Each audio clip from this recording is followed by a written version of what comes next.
Hello, समृद्धी kitchen आपलं स्वागत करत आहे. आज आपण उन्हाळा चालू आहे म्हणल्यानंतर आंब्याचा रस बनवणार आहे, म्हणजे आमरस बनवणार आहे. ते बी थोड्याशा वेगळ्या पद्धतीने, जे तुम्हाला नक्की आवडेल.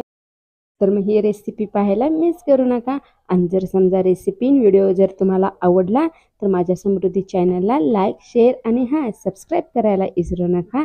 तर चला आता आपण सुरुवात करूया. सुरुवातीला मी हे बदाम आंबे घेतलेले आहेत, एकदम रसाळ आंबे आणि एकदम असे ताजे आंबे घेतलेले आहेत. तर मी आंबे जे आहेत ते 10 ते 15 मिनिटं पाण्यामध्ये भिजत ठेवलेले होते आणि हे आंबे जे आहेत ते मी सॉफ्ट करून घेतलेले आहेत. तर चला आता आपण एका ताटामध्ये हे पाण्यातून बाजूला काढून घेणार आहोत. तर हे पहा, एकदम रसाळ आणि एकदम छान आंबे दिसत आहेत.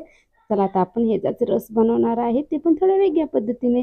त्यासाठी मी एक स्टीलचं भांडे घेतलेलं आहे. तर आता आपण काय करणार आहे, हे आंबे जे आहेत ते आता आपण यामध्ये पिळून घेणार आहेत. त्या अगोदर एका चाकूने जे आहेत ते मी थोडासा देठ जे आहे ते कट करून घेणार आहे आणि आपण थोडासा हे आंबा जे आहे ते थोडासा सेल करून घेणार आहे, जेणेकरून रस जे आहे ते व्यवस्थित पडेल. तर चला आता आपण हे पहा, एकदम रसाळ आंबे आहेत, एकदम छान रस असा पडत आहे. तर चला त्याची कुही पडलेली आहे. तर आता आपण काय करणार आहे, हे रस जे आहे ते आपण अशाच पद्धतीने पूर्ण आंबे आहेत ते पिळून घेणार आहे आणि त्याच्यामधले आता आपण कुई ही एका साईडला बाजूला काढून ठेवणार आहे. तर हे का, चला उन्हाळा दिवस आहे म्हणल्यानंतर घरामध्ये आमरस हा होतच असतो, पण आजची रेसिपी आहे म्हणजे आजचा रस जे आहे ते थोडा वेगळ्या पद्धतीने आहे. तर चला मी त्याच पद्धतीने हे जे आंबा आहे ते रस काढून घेणार आहे. बरेच जणांना आमरस हे आवडत नाहीत, पण माझ्या पद्धतीने जर बनवला तर नक्कीच आवडेल. तर आपण ह्याच पद्धतीने सगळे आंबे आहेत ते पिळून घेतलेले आहेत. तर चला मग, एकदम घट आणि एकदम असा कलर छान आलेला आहे ह्या रसला.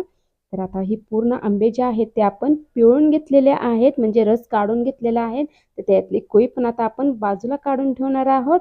तर हे पहा, हे रस जे आहे पण खाण्यासाठी तयार झालेला नाही. तर आता याच्यासाठी आपण याच्यामध्ये साहित्य वापरणार आहे, जे ह्याच्या अगोदर तुम्ही वापरले असतील किंवा नसेल वापरले तर नक्की वापरा, नक्की आवडेल. तर त्या अगोदर मी आता घेणार आहे, 1 वाटी साखर घेतलेली आहे. साखर जी आहे ती तुमच्या आवडीनुसार घेऊ शकता, कमी जास्त. आता मी घेणार आहे ती म्हणजे वेलची पूड घेतलेली आहे. वेलची पूड आपण थोडीशी जास्त वापरणार आहे आणि एकदम चिमूटभर असं मीठ घेतलेलं आहे.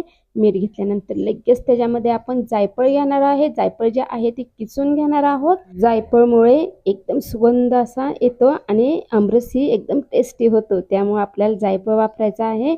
पण जायफळ जास्त वापरायचं नाही, जेवढा आपला आमरस आहे त्याच अंदाजाने वापरायचं. तर तुम्हाला मी दाखवते. हे पहा, ह्या पद्धतीने मी किसून आणि एकदम थोडासा घेतलेला आहे.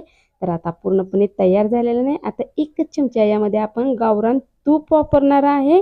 तर हे पहा, गावरान तूप वापरलेलं आहे. तर ही साहित्य वापरले तर ज्यांना आमरस आवडत नाहीये ते सुद्धा आवडीने खातील, याची मला खात्री आहे.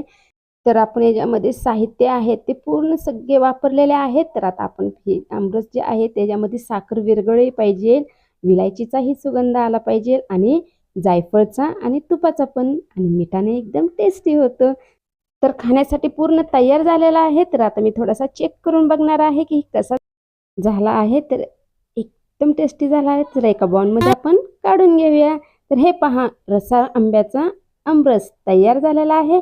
आता हे आमरस आपण चपाती, पुरी, भात, शेवया बरोबर आवडीने खाऊ शकता, म्हणजे खाण्यासाठी हे आमरस तयार झालेला आहे. नक्की तुम्हाला हे आंब्याच्या आमरसची रेसिपी आवडली असेल तर मी बनवलेल्या पद्धतीने तुम्ही पण बनवा. तुम्हाला आणि तुमच्या घरातल्यांना सगळ्यांना खूप आवडेल.